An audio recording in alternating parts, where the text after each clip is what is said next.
ભક્તો, ગુરુવારના દિવસે ભગવાન વિષ્ણુ અને માતા લક્ષ્મીની આ કથા સાંભળી લો. ઘરમાં હંમેશા લક્ષ્મીનો વાસ રહેશે. હા ભક્તો, એક નાનું ગામના છેડે માટીનું નાનું ઘર, અને એ ઘરમાં રહેતો હતો એક એવો માણસ જે રોજ ભગવાન વિષ્ણુનું નામ લેતો. પણ જેટલું નામ લેતો એટલી જ તેની મુશ્કેલીઓ વધતી જતી. ગામના લોકો કહેતા, આટલી ભક્તિ કરીને પણ તને આ સુખ કેમ નથી મળતું?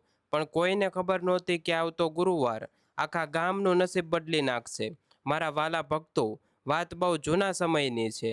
પહાડીની તળેટીમાં આવેલું એક નાનકડું ગામડું. ગામમાં બધા ખેતી કરે અને પોતાનું ગુજરાન ચલાવે. આ ગામના છેવાડે જ્યાં ગામ પૂરું થતું હતું, ત્યાં એક તૂટેલું સાવ માટીનું અને તળિયા વગરનું એક કાચું ઝૂંપડું હતું. આ ઝૂંપડીમાં હરજી નામનો એક ભલો અને ભોળો માણસ રહેતો હતો. હરજી એટલે જાણે ભક્તિનું બીજું નામ. એના રોમે રોમમાં ભગવાન વિષ્ણુ અને માતા લક્ષ્મીનો વાસ હતો. ગમે તેવી પરિસ્થિતિ હોય, ગમે તેવું દુઃખ હોય, પણ હરજીના મુખ પરથી ક્યારેય ભગવાનનું નામ ઓછું થતું નહોતું. પણ કહેવાય છે ને કે ભગવાન પોતાના સૌથી વાલા ભક્તની જ સૌથી આકરી કસોટી કરે છે. હરજીની કસોટી પણ કંઈક આવી જ ચાલી રહી હતી. ઘરમાં ખાવા માટે દાણો ન હોય, પહેરવા માટે પૂરા કપડાં ન હોય, ચોમાસામાં છતમાંથી પાણી ટપકતું હોય, છતાં હરજીના મોઢેથી ક્યારેય કોઈ ફરિયાદ નીકળતી નહોતી. દર ગુરુવારે સવાર પડે એટલે એ માણસ વહેલો ઉઠીને ઠંડા પાણીએ સ્નાન કરતો. આંગણામાં એક નાનકડો તુલસીનો ક્યારો હતો. તે તુલસી પાસે માટીના કોડિયામાં દીવો કરતો. દીવાની જ્યોત સામે હાથ જોડીને આંખો બંધ કરીને ઊભા ઊભા કહેતો, હે વિષ્ણુ ભગવાન, હે જગતના પાલનહાર, મારા ભાગ્યમાં જે લખ્યું હોય એ આપજો. મને ગરીબી આપી છે તો હું હસતા મોઢે સ્વીકારી લઈશ, પણ મારા પરિવારને કોઈ દુઃખ ન આપશો. મારા આંગણે કોઈ આવે તો એને ખાલી હાથે ન મોકલવો પડે, એટલી કૃપા મારા પર બનાવી રાખજો પ્રભુ. છતાં ઘરમાં અનાજ ઓછું રહેતું, પૈસા તો જાણે જોવા જ નહોતા મળતા, અને ચિંતા રોજ રોજ વધતી જતી હતી. ભક્તો, જો તમે પણ ભગવાન વિષ્ણુ અને માતા લક્ષ્મી પર પૂરો વિશ્વાસ રાખતા હોય, તેમના ચરણોમાં તમારી શ્રદ્ધા અડગ હોય, તો આ જ સમયે મનમાં સાચા ભાવથી એકવાર જય શ્રી વિષ્ણુ, જય મા લક્ષ્મી જરૂર લખજો. ઘણા ભક્તો આને પોતાની ભક્તિનો એક નાનો પ્રણામ માને છે, અને કહેવાય છે કે જ્યાં ભક્તો ભેગા મળીને ભગવાનનું નામ લે છે, ત્યાં સાક્ષાત નારાયણ હાજર થઈ જાય છે. હવે શાંતિથી સાંભળો, ત્યાર પછી શું બન્યું અને હરજીના જીવનમાં કેવી લીલા થઈ. એ માણસનું નામ હતું હરજી, તેની પત્નીનું નામ ગૌરી, અને તેની એક નાની અમથી 5 વર્ષની રૂપાળી દીકરી હતું, જેનું નામ મીઠી હતું. ગૌરી પણ પોતાના પતિના પગલે ચાલનારી એક સતી અને સંસ્કારી સ્ત્રી હતી. ઘરમાં ક્યારેક એક ટકનું જમવાનું હોય તો એ હરજી દીકરીને ખવડાવી દેતી અને પોતે પાણી પીને સૂઈ જતી. પણ ક્યારેય પતિને મેણું નહોતી મારતી કે તમે આખો દિવસ ભગવાનનું નામ લો છો, છતાં આપણે કેમ આટલા દુઃખી છીએ. ઘર સાવ ગરીબ હતું. માટીની ભીતોમાં તિરાડો પડી ગઈ હતી, પણ આ પરિવાર મનથી બહુ જ ધનિક હતો. ગામમાં કોઈ ભિખારી, કોઈ સાધુ કે કોઈ ભૂખ્યું માણસ ભૂલે ચૂકે એમના આંગણે આવી જ ચડે તો હરજી પોતાનું અડધું રોટલું પણ હસતા હસતા વેચી દેતો. એ કહેતો કે અતિથિ તો ભગવાનનું રૂપ છે, એને મારા આંગણેથી ભૂખ્યો કેમ જવા દઉં. ગામના લોકો આ બધું જોતા. ચોરે બેઠેલા ડાહ્યા માણસો વાતો કરતા અને કહેતા, અરે રે, આવો સારો અને ભક્તિવાળો માણસ છે, આમ ગામનું ભલું ઈચ્છે છે, છતાં ભગવાન કેમ આને જ અજમાવે છે, આને જ કેમ આટલા દુઃખ આપે છે. પણ હરજી કોઈની વાત પર ધ્યાન આપતો નહોતો. એને મન તો એની ઝૂંપડી જ એનું વૈકુંઠ હતું, એને તુલસીનું ક્યારો એનું તીર્થ હતું. દિવસો પસાર થતા જતા હતા. ગરીબી એટલી ચરમસીમા પર થઈ, ઘરમાં હવે લોટનો એક દાણો પણ બચ્યો નહોતો. દીકરી મીઠી ભૂખથી રડતી હતી, અને ગૌરી એને છાતી સરસી ચાપીને દિલાસો આપતી હતી કે કાલે તારા બાપા ખેતરમાંથી કંઈક દાળી કરીને લાવશે, એટલે આપણે શીરો બનાવીને જમશું. હરજી આ બધું જોતો અને અંદરથી તૂટી જતો, પણ એને ભગવાન પરનો ભરોસો જરાય ડગમગતો નહોતો. પછી આવ્યો એ દિવસ, જે દિવસની સાંજથી આખી કથાનો વળાંક શરૂ થવાનો હતો. એક સાંજ પડતા જ આકાશમાં કાળા ડિબાંગ વાદળો ઘેરાઈ આવ્યા. અચાનક જ પવનના સુસવાટો વધવા લાગ્યા. વીજળીના કડાકા અને ભડાકાથી આખું આકાશ ગાજવા લાગ્યું, અને જોત જોતામાં તો મુસળધાર વરસાદ શરૂ થઈ ગયો.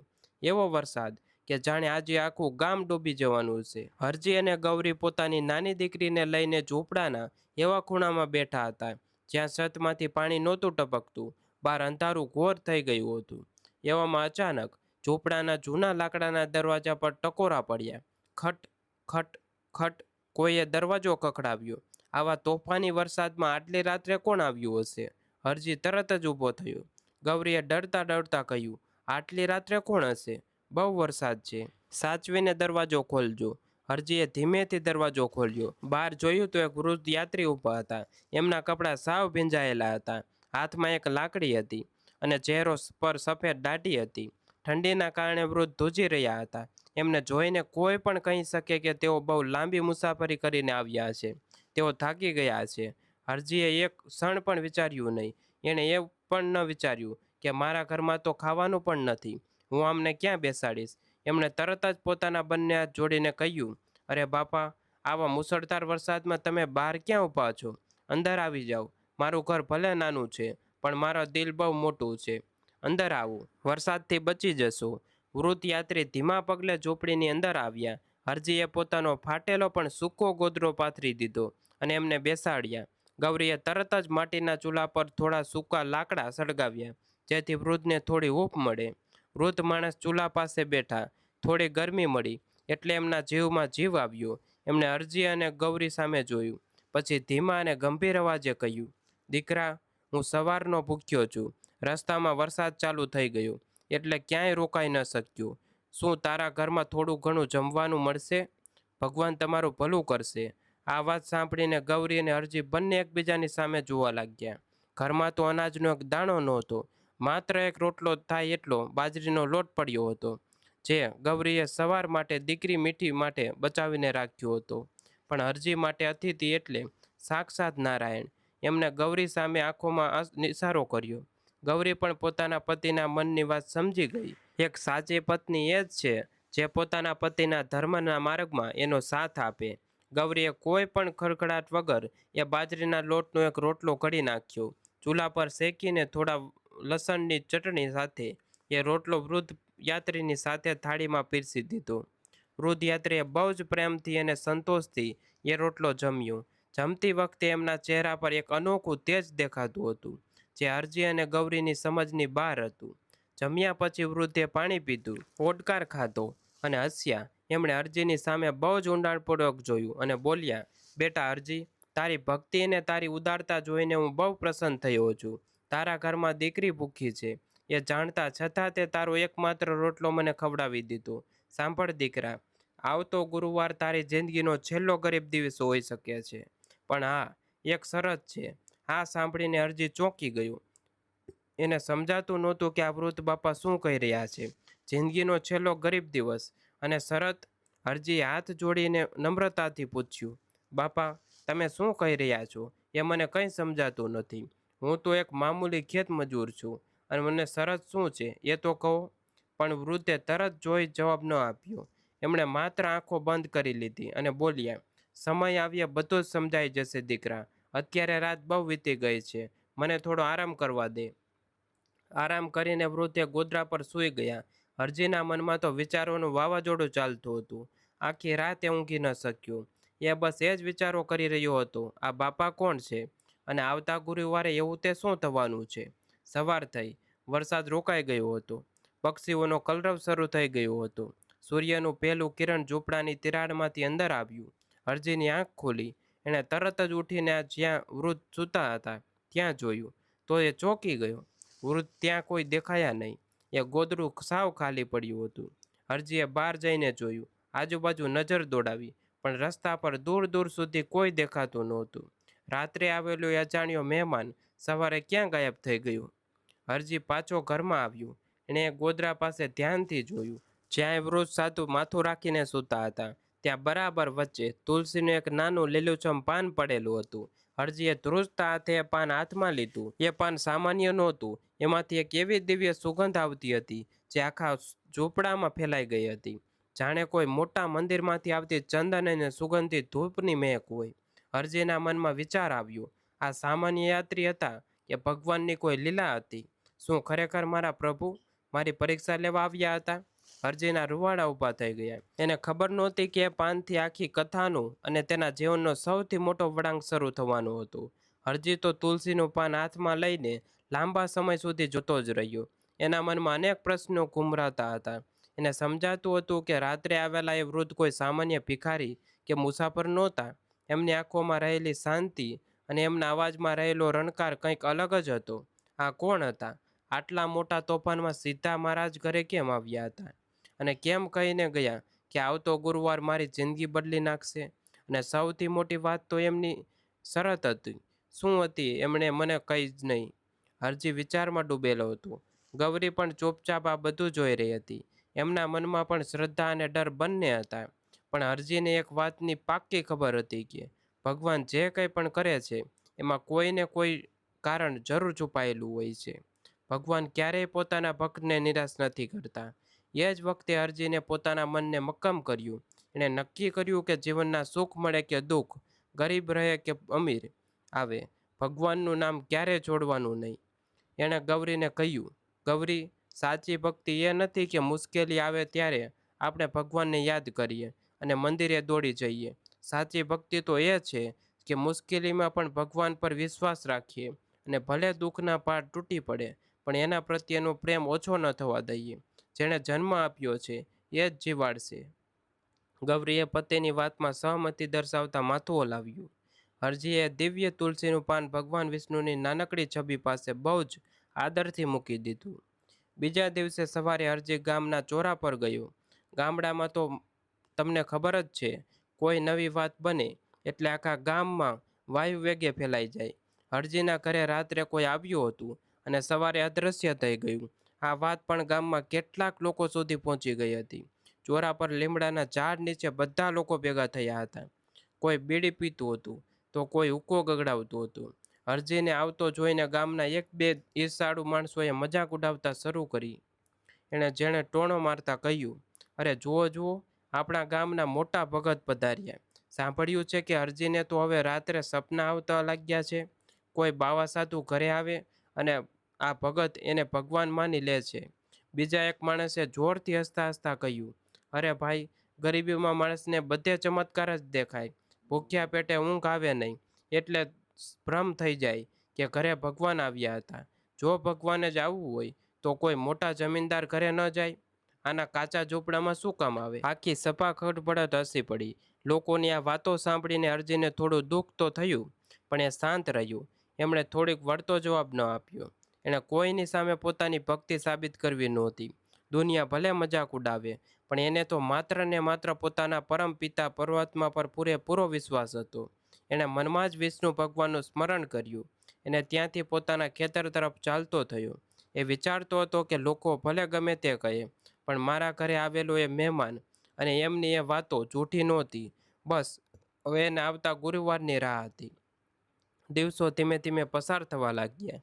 સોમવાર ગયો, મંગળવાર ગયો અને બુધવારની સાંજ પણ આથમી ગઈ અને આખરે એ ગુરુવારની સવાર આવી ગઈ. સૂર્યની પહેલી કિરણ ગામના ઝાડના અને ઘરોના નળિયા પર પડી. પૂર્વ દિશામાં આકાશ લાલ ઘૂમ થઈ ગયું હતું. જાણે આજે પ્રકૃતિ પણ કોઈ મોટા બદલાવની સાક્ષી બનવા માટે તૈયાર હતી. હરજી અને ગૌરી આજે બ્રહ્મ મુહૂર્તમાં જ જાગી ગયા હતા. ગૌરીએ આખું ઘર સાફ કર્યું, ગાયના છાણથી આંગણમાં લીપણ કર્યું અને બારણા પણ કંકુના સાથિયા કર્યા. હરજીએ નદીએ જઈને સ્નાન કર્યું અને ભીના કપડે તુલસી પાસે આવીને માટીના કોડિયામાં ઘીનો દીવો કર્યો. ઘરમાં ઘી નહોતું પણ ગૌરીએ પડોશીમાંથી થોડું માંગી લાવી હતી. હરજીએ દિવ્યની જ્યોત સામે જોઈને હાથ જોડ્યા. એની આંખોમાંથી શ્રદ્ધાના આંસુ વહેતા હતા. એ ગડગડા સાદે બોલ્યો, હે નારાયણ, હે વીર લોકના નાથ, આજે ગુરુવાર છે. પેલા યાત્રી બાપા કહી ગયા હતા કે આજનો દિવસ મારો છેલ્લો ગરીબ દિવસ હશે. પ્રભુ, મને ધન દોલત કે મોટા મહેલોની કોઈ લાલચ નથી. મને તો બસ એટલી બુદ્ધિ આપજો કે મારી પાસે કંઈ આવે કે ન આવે, હું ક્યારેય મારા ધર્મના રસ્તેથી ભટકું નહીં અને ક્યારેય ખોટા રસ્તે ન જાઉં. મારું અભિમાન ક્યારેય ન વધે, એનું ધ્યાન રાખજો. એની બાજુમાં ઉભેલી એની પત્ની ગૌરીએ પણ ભગવાન આગળ બે હાથ જોડીને સાચા મનથી પ્રાર્થના કરી. એણે કહ્યું, હે માં લક્ષ્મી, મારા ઘરમાં પૈસા ઓછા હોય તો મને ચાલશે, મારા ઘરે પહેરવા સાવ કપડાં નહીં હોય તો મને ચાલશે, પણ મારા પરિવારમાં મનમાં જે પ્રેમ છે, મારા પતિના મનમાં જે દયા છે, એ ક્યારેય ઓછી ન થવી જોઈએ. અમારા સંબંધોની મીઠા જ અમારી સારી દોલત છે. બંને પતિ પત્નીની નિસ્વાર્થ પ્રાર્થના જાણે સીધી વૈકુંઠમાં પહોંચી રહી હતી. અને બરાબર એ જ સમયે જ્યારે અરજી તુલસી ક્યારા પૂજા કરીને ઊભો થતો હતો ત્યારે દરવાજા બહાર કોઈએ મોટા અવાજે સાદ આપ્યું, અરજીભાઈ, ઓ અરજીભાઈ, ઘરમાં છો કે? અવાજ એકદમ અજાણ્યો હતો. અરજી તરત જ બહાર ગયો. બહારનું દ્રશ્ય જોઈને એ આશ્ચર્યમાં પડી ગયો. ઝૂંપડાની બહાર એક સુંદર શણગારેલું બળદગાડું ઊભું હતું અને એની બાજુમાં એક ભવ્ય કપડાં પહેરેલી વેપારી ઊભો હતો. વેપારીના કપડાં અને પહેરવેશ પરથી જ લાગતું હતું કે એ કોઈ મોટા શહેરનો શેઠ છે. અરજીએ સંકોચ સાથે પૂછ્યું, જી શેઠ, બોલો, શું કામ હતું મારું? અને તમે કોણ છો એ મેં ઓળખ્યો નહીં. વેપારી અરજીની નજીક આવ્યો. એણે બહુ જ સન્માન સાથે અરજીના ખભે હાથ મૂક્યો અને કહ્યું, ભાઈ અરજી, મારું નામ દામોદર શેઠ છે. હું આજના મોટા શહેરથી આવું છું. તમે મને નથી ઓળખતા, પણ હું તમારા પિતાજીને બહુ સારી રીતે ઓળખતો હતો. વર્ષો પહેલાં જ્યારે હું સાવ યુવાન હતો અને વેપારમાં મને બહુ મોટું નુકસાન થયું હતું, ત્યારે હું દેવામાં ડુંગર નીચે દબાઈ ગયો હતો. મારા પર આપઘાત કરવાનો સમય આવી ગયો હતો. એવા કપરા સમયે તમારા પિતાજીએ પોતાની બધી જ જમાપૂંજી મને આપી દીધી હતી અને મને મારો જીવ બચાવ્યો હતો. આજે હું જે કંઈ પણ છું એ તમારા પિતાના પૈસા અને આશીર્વાદના કારણે જ છું. વેપારી આગળ કહ્યું, મેં તમારા પિતાને વચન આપ્યું હતું કે એક દિવસ હું આ ઋણ જરૂર ચૂકવીશ, પણ વેપારના કામમાં એવો ગૂંચવાયેલો કે સમય ક્યાં નીકાળી ગયો ખબર જ ન પડી. ગઈકાલ રાત્રે મને અચાનક એક સપનું આવ્યું જેમાં કોઈ મને કહી રહ્યું હતું કે તારા ઉપકારીનો દીકરો આજે મુશ્કેલીમાં છે, જા અને તારું ઋણ ચૂકવ. મને ખબર પડી કે તમે અત્યારે આર્થિક મુશ્કેલીમાં છો, એટલે હું મારી ફરજ પૂરી કરવા અને તમારી મદદ કરવા આવ્યો છું. આ સાંભળીને અરજી તો સાવ આવક થઈ ગયો. એના મોઢામાંથી કોઈ શબ્દ ન નીકળ્યો. એને આશ્ચર્ય થતું હતું કે ક્યાં વર્ષો પહેલાં એના પિતાએ કોઈની કરેલી મદદ અને ક્યાં આજે એને મળતું આ ફળ. એને ખબર જ નહોતો કે વર્ષો પહેલાં કરેલી નાની અમથી ભલાઈ આજે જ્યારે એને સૌથી વધારે જરૂર છે ત્યારે આ રીતે પાછી મળશે. આને જ કહેવાય છે કે કર્મના ફળનો સિદ્ધાંત. મારા વાલા ભક્તો, આ કથામાં અહીં એક બહુ જ મોટી વાત છુપાયેલી છે. એ હંમેશા યાદ રાખજો, ભગવાન જ્યારે પણ આપે છે ને ત્યારે માત્ર આકાશમાંથી વસ્તુ નથી પાડી દેતા. ભગવાન હંમેશા કોઈને કોઈ નિમિત્ત બનાવે છે અને એમાંથી પણ મોટી વાત તો એ છે કે ભગવાન પહેલાં માણસના કર્મ અને એની ભાવના જુએ છે. અરજીના પિતાના સત્કર્મ અને અરજીની નિસ્વાર્થ ભક્તિ, આ બંનેનો સંગમ થયો ત્યારે જ આ ચમત્કાર થયો. જો તમારા જીવનમાં પણ ક્યારેય અચાનક કોઈ અજાણ્યા રૂપમાં કોઈએ મદદ કરી હોય અથવા તમને એવું લાગતું હોય કે ભગવાનની કૃપા હંમેશા તમારા પરિવાર પર રહી છે, તો સાચા ભક્તિભાવથી અત્યારે જ એકવાર જય શ્રી વિષ્ણુ લખીને ભગવાનને યાદ કરજો. ભગવાનના નામનો મહિમા અપરંપાર છે ભક્તો. કોમેન્ટમાં તમારો ભાવ રજૂ કરશો તો તમારા મનને પણ અપાર શાંતિ મળશે. હવે કથામાં જે વળાંક આવે છે એ સાંભળીએ. તમારા રૂવાણા ઊભા થઈ જશે. વેપારી દામોદર શેઠ અરજીના ઝૂંપડામાં અંદર આવ્યા. એમણે થેલીમાંથી સોનાના સિક્કા અને પૈસા કાઢીને અરજીના હાથમાં મૂક્યા અને કહ્યું, આ તમારા પિતાના પૈસા જ છે ભાઈ, આની પર તમારો જ હક છે. અરજી હજુ પણ એ સિક્કાઓ સામે આશ્ચર્યથી જોઈ રહ્યો હતો. એવામાં દામોદર શેઠની નજર ભગવાનની છબી પાસે પડેલા પેલા સુકાઈ ગયેલા છતાં સુગંધ આપતા લીલાછમ તુલસીના પાન પર પડી. શેઠે આશ્ચર્યથી પૂછ્યું, અરજીભાઈ, આ તુલસીનું પાન આટલી અદ્ભુત સુગંધ ક્યાંથી આપી રહ્યું છે? આ તો કોઈ સામાન્ય પાન નથી લાગતું. ત્યારે અરજીએ વેપારીને પેલા વરસાદની રાતની આખી વાત કહી સંભળાવી. પેલા વૃદ્ધ યાત્રીનું વર્ણન કર્યું. એમનો ચહેરો, એમની સફેદ દાઢી, એમના હાથમાં રહેલી લાકડી અને એમનો શાંત અવાજ, બહુ જ વિગતવાર કહ્યું. જેમ જેમ અરજી વર્ણન કરતો ગયો તેમ તેમ દામોદર શેઠના ચહેરા પરના હાવભાવ બદલાવા લાગ્યા. એમની આંખો પહોળી થઈ ગઈ. એમણે એક ઊંડો શ્વાસ લીધો અને ધ્રુજતા અવાજે કહ્યું, અરજીભાઈ, તમે જે વૃદ્ધ મુસાફરની વાત કરી રહ્યા છો એ સાંભળીને મને આશ્ચર્ય થાય છે. વર્ષો પહેલાં જ્યારે હું દેવામાં ડૂબેલો હતો અને હતાશ થઈને એક મંદિરના પગથિયે બેઠો હતો, ત્યારે એવા જ એક વૃદ્ધ સંત મારી પાસે આવ્યા હતા. એમનો દેખાવ એ બેહુ તમે વર્ણવ્યો એવો જ હતો. એમણે જ મને તમારા પિતા પાસે જવાનો રસ્તો બતાવ્યો હતો. પણ આશ્ચર્યની વાત તો એ છે કે એ વાતને આજે 40 વર્ષ વીતી ગયા છે. કોઈ સામાન્ય માણસ 40 વર્ષ પછી પણ બિલકુલ એવો ને એવો કઈ રીતે દેખાઈ શકે? આ સાંભળીને અરજીના પગ નીચેથી જમીન સરકી ગઈ. એના હાથમાંથી સોનાના સિક્કે નીચે પડી ગયા. અરજી અને ગૌરી એકબીજાની સામે ફાટેલી આંખે જોવા લાગ્યા. શું એ કોઈ સામાન્ય માણસ હતા કે પછી ભગવાન પોતે કોઈ રૂપ ધારણ કરીને પોતાના ભક્તની કસોટી કરવા અને એને આશીર્વાદ આપવા આવ્યા હતા? હરજીનું આખું શરીર ભક્તિ અને રોમમાંથી ધ્રુજવા લાગ્યું. એને સમજાઈ ગયું હતું કે આના આંગણે સાક્ષાત પ્રભુ પધાર્યા હતા અને એણે અજાણતામાં જ એમને પોતાના હાથનો રોટલો ખવડાવ્યો હતો. હરજી સીધો ભગવાનની છબી સામે જમીન પર સષ્ટાંગ દંડવત પ્રણામ કરવા લાગ્યો. એની આંખોમાંથી આંસુની ધારાઓ વહેવા લાગી. એ રાત્રે હરજીની આંખમાં જરા પણ ઊંઘ નહોતી. દામોદર શેઠ તો પોતાના રસ્તે ચાલ્યા ગયા હતા, પણ હરજીનું મન હજુ પણ એ સતત વિચારોમાં જ અટવાયેલું હતું. એ વારંવાર જ એ તુલસીના પાનને જોતો રહ્યો. આટલા વર્ષોની ગરીબી એક પળમાં દૂર થઈ ગઈ હતી, પણ હરજીને પૈસાનો મોહ નહોતો. એમ તો એમ માત્ર એ વૃદ્ધના દર્શનની ઝંખના હતી. રાત ધીમે ધીમે પસાર થઈ રહી હતી. ગામ આખું ઘોર નિંદ્રામાં હતું. અચાનક મધરાત્રે જ્યારે બધું જ શાંત હતું, ત્યારે ઘરના એક અજાણી અત્યંત મધુર અને દિવ્ય સુગંધ ફેલાવા લાગી. આ સુગંધ એટલી પવિત્ર હતી કે જાણે આસપાસનું બધું જ વાતાવરણ બદલાઈ ગયું. હરજી ચોંકીને ઊભો થઈ ગયો. એણે જોયું તો ભગવાનની છબી પાસે જે દીવો તેલ ખતમ થવાને કારણે બુઝાઈ ગયો હતો, એ દીવો અચાનક કોઈ પણ જાતના તેલ ઘી વગર જ ફરીથી પ્રગટ થઈ ગયો.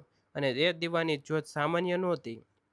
એમાંથી એક એવો પીળો અને સોનાની પ્રકાશ નીકળી રહ્યો હતો, જે આખા ઝૂંપડાને જળી કરી રહ્યો હતો. હરજીએ ધીમેથી પોતાની આંખો ખોલી અને પ્રકાશની દિશામાં જોયું. સામે એવું દ્રશ્ય હતું કે જેને જોઈને એની આંખોમાંથી આંસુ રોકાયા વિના વહેવા લાગ્યા. એનું હૃદય જોર જોરથી ધબકવા લાગ્યું. એના મુખમાંથી માત્ર એક જ શબ્દ નીકળ્યો, પ્રભુ. કારણ કે હવે ભગવાનનો જે લીલા ખુલવાની શરૂઆત થઈ હતી, એ કલ્પનાની બહાર હતી. એ સોનેરી પ્રકાશ એટલો બધો તેજસ્વી હતો કે હરજીની આંખો અંજાઈ ગઈ. પણ એ પ્રકાશનો કોઈ તાપ નહોતો. એમાં તો એક અજબની ઠંડક હતી. આખા માટીના કુવડામાં જાણે ચંદન, કસ્તુરી અને ગુલાબની ભળેલી એવી દિવ્ય સુગંધ પથરાઈ ગઈ હતી કે શ્વાસમાં જતાં જ મનનો બધો જ થાક, બધી જ ચિંતા પળભરમાં ઉગડી જાય. હરજી જ્યાં જમીન પર સષ્ટાંગ દંડવત પ્રણામ કરી રહ્યો હતો, ત્યાં જ ગૌરી પણ સફારી જાગી ગઈ. એણે આ દ્રશ્ય જોયું અને એના મોઢામાંથી કોઈ શબ્દ નીકળી ન શક્યા. બસ એ પણ પોતાના પતિની બાજુમાં બે હાથ જોડીને ઘૂંઘટભેર બેસી ગઈ. બરાબર એ જ સમયે એ દીવાના શાંત અને પવિત્ર પ્રકાશમાંથી એક એવો અવાજ સંભળાયો, જે અવાજમાં આખી દુનિયાનો પ્રેમ સમાયેલો હતો. એ અવાજ કોઈ સામાન્ય માણસનો નહોતો. એ અવાજ સીધો અંદર આત્મામાં ગૂંજતો હતો. અવાજ આવ્યો, હરજી, મારા વાલા ભક્ત હરજી, તારી ભક્તિની કિંમત તું પોતે નથી જાણતું, પણ તારો ભગવાન જાણે છે. માણસ જ્યારે સુખમાં હોય, એની પાસે બધું જ હોય, ત્યારે બીજાને આપવું બહુ સહેલું છે. પણ જ્યારે પોતાના જ ઘરમાં ખાવા માટે એક રોટલો માંડ બચ્યો હોય, દીકરી ભૂખી હોય, અને છતાં કોઈ અજાણ્યા અતિથિને એ રોટલો હસતા મોઢે ખવડાવી દે, એ જ મારો સાચો ભક્ત છે. જે માણસ સુખમાં પણ બીજાનું ભલું વિચારે છે અને દુઃખમાં ક્યારેય મારો સાથ નથી છોડતો, એના ઘરમાં કૃપાનો રસ્તો હું જાતે જ ખોલું છું. હરજી, મેં તારી બહુ જ આકરી કસોટી કરી, પણ તું એ કસોટીમાં સોનાની જેમ તપીને પાર ઉતર્યો છે. હવે તારા દુઃખના દિવસો પૂરા થયા છે. આ અવાજ સાંભળીને હરજી ધ્રુસકે રડવા લાગ્યો. એના ગળામાં ડૂસો ભરાઈ ગયો હતો. એ માંડ માંડ એટલું જ બોલી શક્યો, હે મારા નાથ, હે મારા દીનાનાથ, મને કશું જ નથી જોઈતું. બસ તમારો આ અવાજ સંભળાયો, એ મારો ભવ સુધરી ગયો. મને મારા દુઃખની કોઈ ફરિયાદ નહોતી પ્રભુ. તમે મને જેવો રાખ્યો એમાં હું રાજી જ હતું. ગૌરીની આંખોમાંથી પણ જોરદાર આંસુ વહી રહ્યા હતા. એ પ્રકાશ ધીમે ધીમે ઓસરવા લાગ્યો, પણ એની જે અનુભૂતિ હતી, એ આખા ઘરમાં એકાએક ખૂણામાં છવાઈ ગઈ. એ આખી રાત હરજી અને ગૌરી ભગવાનના ભજન ગાતા રહ્યા. અમને હવે કોઈ પણ ઊંઘની જરૂર નહોતી, કારણ કે એમના અંતરમાં જ્ઞાનનો સૂરજ ઉગી ગયો હતો. બીજા દિવસે સવાર પડી. ગામડામાં તો રોજ જેવી જ સવાર હતી, પણ હરજીના જીવનમાં આ સવાર કંઈક અલગ જ રંગ લઈને આવી હતી. હરજીને નદીએ જઈને સ્નાન કર્યું, પોતાની નિત્ય પૂજા પૂરી કરી. દામોદર શેઠ જે સોનાના સિક્કા અને ધન આપ્યું હતું, એ હરજીને ભગવાનની છબી પાસે જ મૂકી રાખ્યું. એણે ગૌરીને કહ્યું કે, ગૌરી, આ ધન આપણે એકલાનું નથી.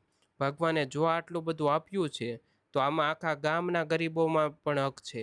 આપણે તો આપણું સાદું જીવન જ જીવવાનું છે. હરજી હજુ પણ આ વાત કરતો જ હતો, ત્યાં ગામનો એક યુવાન દોડતો આપતો હરજીના આંગણે આવ્યો. એના શ્વાસ અદ્ધર થઈ ગયા હતા. એણે બૂમ પાડી, અરજી કાકા, ઓ અરજી કાકા, જલ્દી બહાર આવો, બહુ મોટો ચમત્કાર થઈ ગયો છે. અરજી બહાર આવ્યો અને બોલ્યો, અરે ભાઈ, શું થયું? કેમ આટલો બધો ગભરાયેલો છે? અને આપ તો કેમ દોડી આવ્યો? યુવાને પરસેવો લૂછતા લૂછતા કહ્યું, કાકા, તમારું પેલું નદી કાંઠાવાળું જૂનું ખેતર છે ને, જ્યાં વર્ષોથી કાંકરા અને પથ્થર સિવાય કશું જ ઉગતું નહોતું, ત્યાં આજે સવારે ગામના લોકો માટી લેવા ગયા હતા. ત્યાં એક જગ્યાએ જમીન થોડી ધસી ગઈ હતી અને અંદરથી એક જૂનો કટાયેલો મોટો તાંબાનો ઘડો દેખાયો. લોકોએ ભેગા થઈને એ ઘડો બહાર કાઢ્યો તો અંદરથી જૂના જમાનાના સોનાના સિક્કા અને કિંમતી ઘરેણાં નીકળ્યા છે. આખા ગામના લોકો ત્યાં ભેગા થયા છે કાકા. હવે તો તમે લખપતિ થઈ ગયા છો. એ ખેતર તમારું છે એટલે બધો ખજાનો પણ તમારો જ કહેવાય. જલ્દી હાલો ત્યાં. આ વાત સાંભળીને અરજીને જરાય નવાઈ ન લાગી. એનો ચહેરા પર કોઈ જ જાતનો લોભ કે ખુશીનો અતિરેક નહોતો દેખાતો. એ સાવ શાંત હતો. એ ધીમા પગલે યુવાન સાથે પોતાના એ જૂના ખેતરે પહોંચ્યો. ત્યાં તો જાણે મેળો ભરાયો હોય એમ આખું ગામ ભેગું થઈ ગયું હતું. જે લોકો ગઈકાલ સુધી ચોરા પર બેસીને અરજીની મજાક ઉડાવતા હતા, એ લોકોની આંખો આજે અંજાઈ ગઈ હતી. એ ઘડામાં રહેલું ધન જોઈને ભલભલાની દાનત બગડી જાય એવું હતું. ગામના મુખ્ય અરજીને આવતો જોઈને કહ્યું, આવો અરજી ભગત, આવો. જુઓ, તમારા નસીબ તો જોર કરી ગયા. કાલ સુધી ઘરમાં ખાવાના સાસા હતા અને આજે તમારી જમીનમાંથી આટલો મોટો ખજાનો નીકળ્યો. હવે તો તમે આખા ગામમાં સૌથી અમીર માણસ બની ગયા છો. મુખીની વાત સાંભળીને કેટલાક લોકોના મોઢામાં પાણી આવી ગયું હતું. પણ ફાયદા પ્રમાણે એ જમીન અરજીની હતી એટલે ધન પર કોઈ બીજાનું હક ન જમાવી શકે. બધા લોકો અરજી સામે જોઈ રહ્યા હતા કે હવે અરજી શું કરશે. અરજી જમીન પર પડેલા એ ખજાના પાસે ગયો. એણે નીચે બેસીને એ માટીવાળા ઘડાને હાથ લગાડ્યો. પછી એણે ઊભા થઈને આખા ગામની સામે હાથ જોડ્યા. અરજીનો અવાજ એકદમ શાંત અને નમ્ર હતો. એને જમીન તરફ અને પછી આકાશ તરફ જોઈને કહ્યું, મારા વાલા ગ્રામજનો, તમે બધા કહો છો કે હું અમીર થઈ ગયો, પણ સાચું કહું તો આ ધન જોઈને મને જરાય ખુશી નથી થઈ. આ બધું તો મારા નારાયણ, મારા ભગવાનની આપેલી વસ્તુ છે. આ જમીન પણ એની જ છે અને આ ધન પણ એનું જ છે.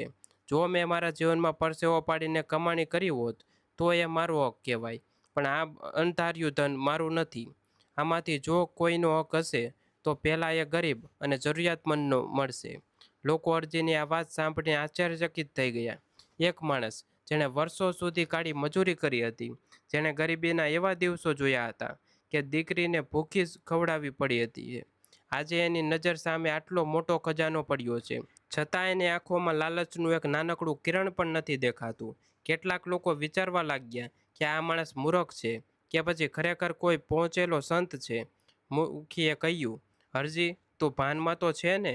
આટલું બધું ધન છે, તારી 7 પેઢી બેઠા બેઠા ખાશે તોય નહીં ખૂટે, અને તું આવી દાન કરવાની વાત કરે છે? અરજી હસ્યો અને બોલ્યો, મુખી બાપા, 7 પેઢીને કોણે જોયું છે? મારી આજ સુધરી ગઈ છે, કારણ કે મારા મનમાં સંતોષ આવી ગયો છે. અને જેને સંતોષ મળી જાય ને બાપા, એને પછી કોઈ ખજાનાની જરૂર નથી પડતી. આ ધનથી આપણે ગામમાં પાણીની કોઈ ગાડીશું, જે બેઘર છે એના ઘર બનાવીશું, અને ગામના પાદરે એક અન્ન ક્ષેત્ર ખોલીશું જ્યાં કોઈ ભૂખ્યો માણસ જમી શકે. બાકી મારે તો એ જ મારું માટીનું ઝૂંપડું અને મારો તુલસીનો ક્યારો ભલો. ભક્તો, આ દુનિયામાં 2 પ્રકારની સંપત્તિ હોય છે. એક બહારની સંપત્તિ, જે રૂપિયા, પૈસા, સોના ચાંદી અને જમીન જાયદાદના રૂપમાં હોય છે. આ સંપત્તિ ગમે ત્યારે જતી રહે છે, ચોરાઈ જાય છે કે નષ્ટ થઈ જાય છે. પણ બીજી સંપત્તિ એ માણસની અંદરની સંપત્તિ છે, જે સંતોષ, પ્રેમ, દયા અને ભક્તિ. આ અંદરની સંપત્તિ ક્યારેય કોઈ ચોરી શકતો નથી, અને એ જેમ જેમ વેચતો હોય તેમ તેમ વધતી જાય છે.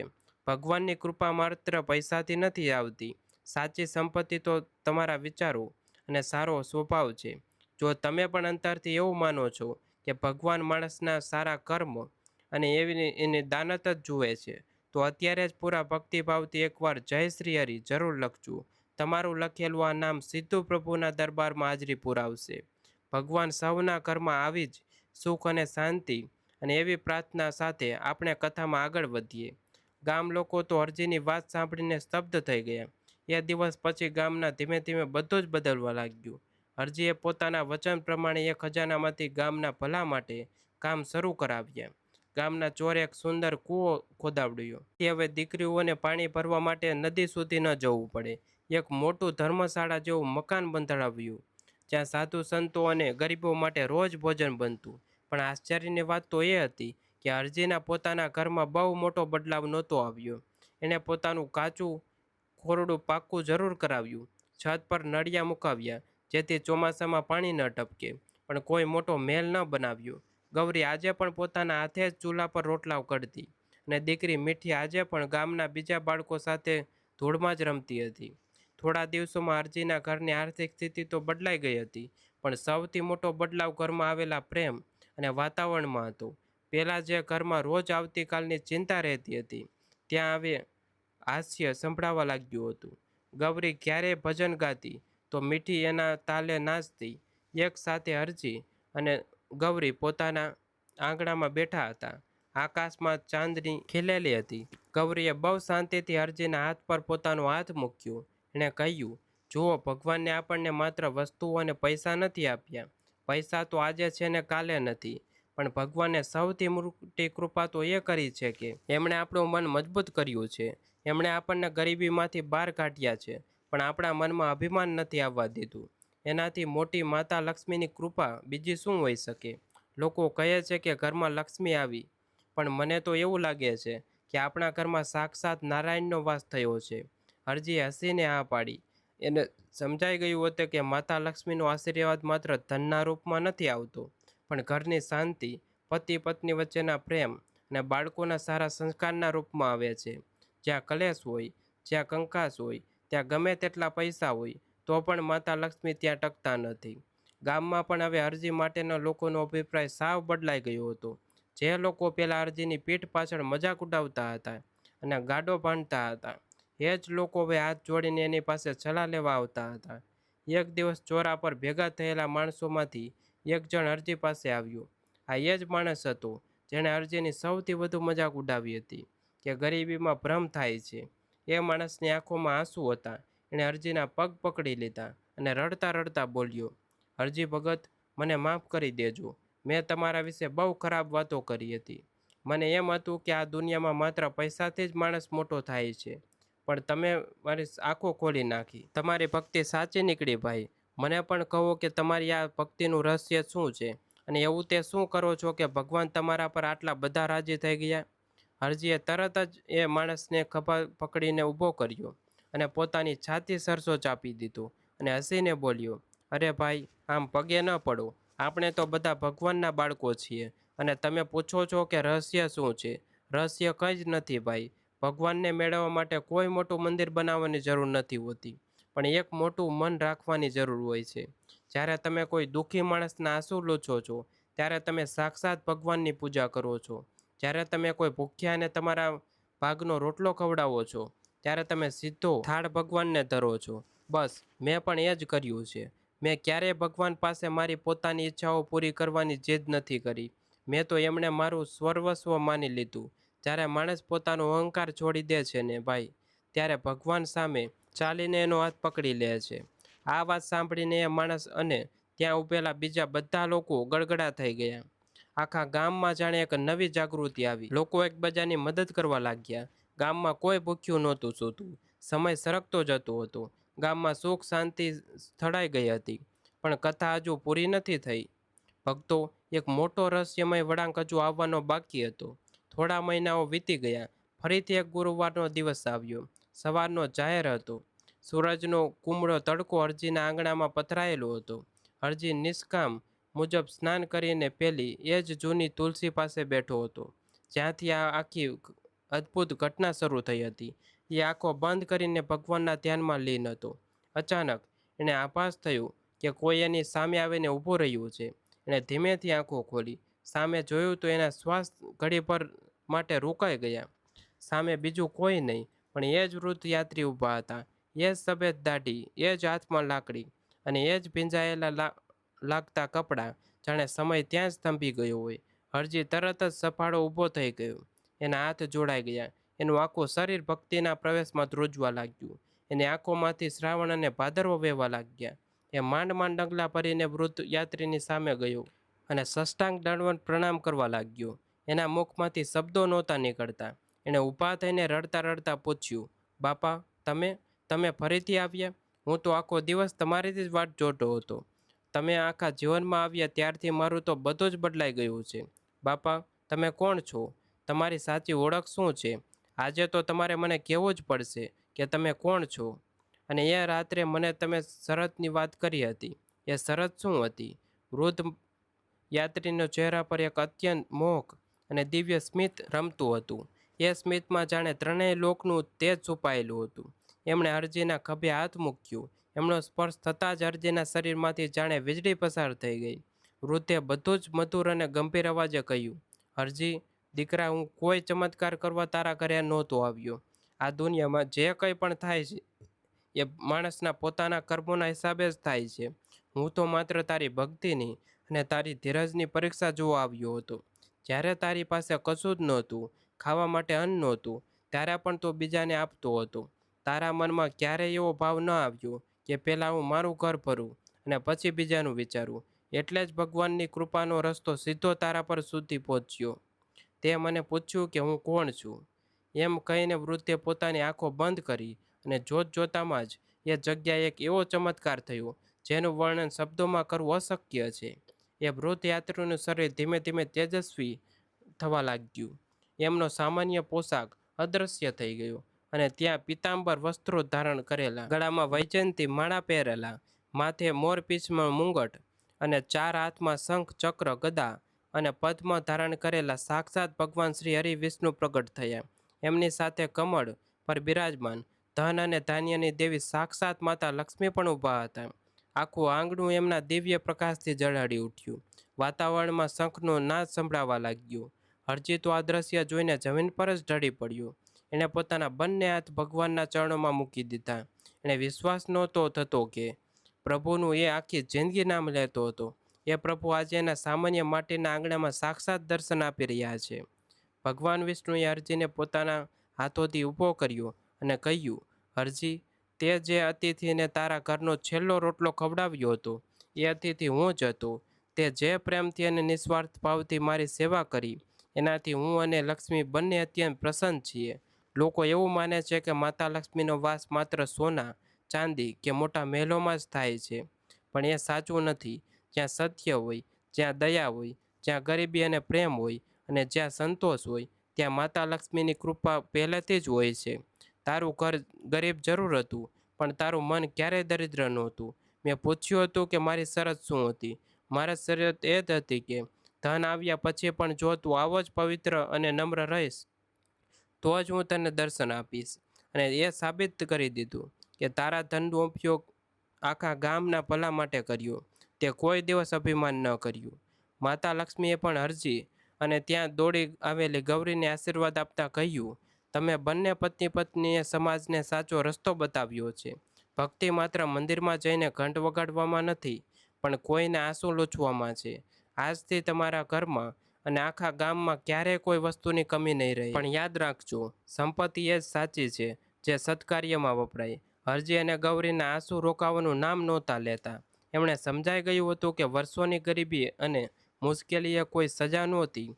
એ તો ભગવાન દ્વારા આપવામાં આવેલી એક એવી શીખ હતી જે એમણે અંદરથી કુંદન બનાવી રહી હતી. ભગવાને એમને થોડી જ વાર દર્શન આપ્યા અને પછી એ દિવ્ય આકાશમાં વિલીન થઈ ગયા.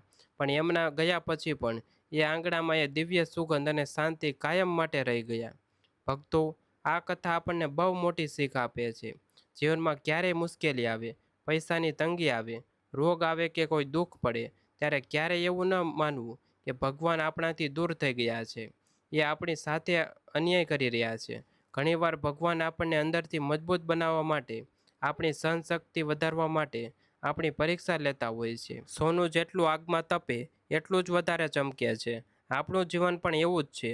દુઃખની આગમાં તપીને જ આપણે સાચા ભક્ત બની શકીએ છીએ. જો તમને પણ આ વાત મનથી સાચી લાગતી હોય અને જો તમે પણ ભગવાન વિષ્ણુ અને માતા લક્ષ્મી પર પૂરો વિશ્વાસ રાખો છો, તો અત્યારે જ કોમેન્ટમાં પ્રેમથી લખજો, જય શ્રી વિષ્ણુ, જય માં લક્ષ્મી. જે ભક્ત સાચા હૃદયથી આ નામ લખશે, ભગવાન એના ઘરમાં અરજી જેવી જ સુખ, શાંતિ અને સારા વિચારોનો પ્રકાશ ફેલાવશે. એ દિવસ પછી આખા ગામનું વાતાવરણ જ બદલાઈ ગયું. હરજીએ પોતાના ગામ માટે જે કંઈ પણ કર્યું એની નોંધ આસપાસના 50 ગામોમાં લેવામાં લાગી. જે ગામ પહેલાં સાવ ગરીબ અને પછાત ગણાતું હતું, એ ગામ હવે આખા પંથકમાં સૌથી સુખી અને સમૃદ્ધ ગામ બની ગયું હતું. પણ આ સમૃદ્ધિ માત્ર પૈસાની નહોતી, આ સમૃદ્ધિ હતી વિચારોની, ભાઈચારાની. હરજીએ જે મળ્યું તેનો ઉપયોગ ક્યારેય પોતાના અત્યંત શોખ માટે કરવા માટે ન કર્યો. એણે ગામના ગરીબ લોકોની ખેતીમાં મદદ, તરસ્યા માટે પાણીની વ્યવસ્થા કરી, ગાયો માટે ગૌશાળા બનાવી અને દરેકને એ જ સંદેશ આપ્યો કે ભગવાને જો તમને બે હાથે આપ્યું છે તો તમારે પણ એ બંને હાથે વેચતા શીખવું જોઈએ. જ્યાં સુધી વેચશો નહીં ત્યાં સુધી વધશે નહીં. ધીમે ધીમે આખું ગામ એ અરજીના માર્ગે ચાલવા લાગ્યું. જ્યાં પહેલાં લોકો જમીનમાં નાના ટુકડા પર હિસ્સા કરતા હતા, ત્યાં હવે એકબીજા માટે જતો કરવાની ભાવના આવી ગઈ હતી. જ્યાં પહેલાં ચોરા પર બેસીને બીજાની નિંદા કરવાની હતી, ત્યાં હવે સાંજે ભેગા મળીને પ્રભુના ભજન થવા લાગ્યા. જ્યાં પહેલાં નાના નાના ઝઘડા થતા હતા, ત્યાં હવે એક મોટો પરિવાર હોય એવી એકતા બની ગઈ હતી. એટલે આ બધું માત્ર એક જ માણસની નિસ્વાર્થ ભક્તિના કારણે શક્ય બન્યું હતું. એક સાચો ભક્ત માત્ર પોતાનું જ નહીં પણ પોતાની આસપાસના આખા સમાજનું કલ્યાણ કરી શકે છે. એ વાત હરજીને સાબિત કરી બતાવી હતી. તો મારા વાલા અને ભાવિક ભક્તો, આ કથા સાંભળીને આપણે આપણા જીવનમાં શું ઉતારવું છે? આ કથામાં હરજીનું ઘર અને એનું આખું જીવન બદલાયું. એનું કારણ એ નહોતું કે એને કોઈ જમીનદારમાંથી મોટો ખજાનો મળી ગયો હતો. ના, ખજાનો તો પછી મળ્યો. એનું જીવન તો ત્યારે જ બદલાઈ ગયું હતું જ્યારે એના મનમાં ભગવાન માટે અખૂટ વિશ્વાસ હતો અને બીજાના દુઃખ પ્રત્યે પૂરી સંવેદના હતી. આપણા ઘરમાં પણ જો આપણે પ્રેમ, સત્ય અને ભક્તિનો દીવો પ્રગટાવીશું તો ભગવાનની કૃપા હંમેશા આપણા પર રહેશે જ. કારણ કે આપણે જોયું તેમ ભગવાનને રહેવા માટે કોઈ મોટા સંગેમરમરના મહેલ કે સોનાના સિંહાસનની જરૂર નથી હોતી. ભગવાન તો બસ સાચા દિલમાં જ નિવાસ કરે છે. તમારું મન ચોખ્ખું હશે તો તમારું કાચું ઝૂંપડું પણ ભગવાન માટે વૈકુંઠ બની જશે. માટે ભક્તો, જ્યારે પણ ગુરુવાર આવે ત્યારે માત્ર માટીના કોડિયામાં દીવો પ્રગટાવીને અટકી ન જતા. એની સામે સાથે તમારા મનમાં રહેલા અંધકારને દૂર કરીને એમાં પણ એક સદવિચારનો પ્રકાશ કરજો. કોઈ ગરીબનું ભલું કરજો. કોઈ દુઃખી કે લાચાર માણસ દેખાય તો તમારાથી બનતી એવી મદદ કરજો. કોઈનો સહારો બનજો. તમારા કડવા વેણથી કોઈનું દિલ ન દુભાય એનું ધ્યાન રાખજો. કારણ કે જ્યાં એક સારા મનુષ્યનું હૃદય સાચા ભાવથી ભગવાનનું નામ લે છે, જ્યાં ઘરમાં સ્ત્રીઓનું સન્માન થાય છે, જ્યાં વડીલોની સેવા થાય છે, ત્યાં ભગવાન શ્રી હરિ વિષ્ણુની અસીમ કૃપા અને માતા લક્ષ્મીનો આશીર્વાદ ચોક્કસ અને ચોક્કસ વરસે જ છે. ભક્તો, ભગવાન વિષ્ણુ અને માતા લક્ષ્મી આપ સૌના ઘરમાં હંમેશા સુખ, શાંતિ અને સમૃદ્ધિ અને સૌથી મોટી વાત કે સૌને સદબુદ્ધિ આપે એવી અંતઃકરણપૂર્વકની પ્રાર્થના સાથે આજની આ પવિત્ર કથાને આપણે અહીં વિરામ આપીએ છીએ. તમારા સૌના હૃદયમાં બિરાજમાન પરમાત્માને મારા પ્રણામ. ધન્યવાદ. જય શ્રી વિષ્ણુ, જય માતા લક્ષ્મી, જય નારાયણ.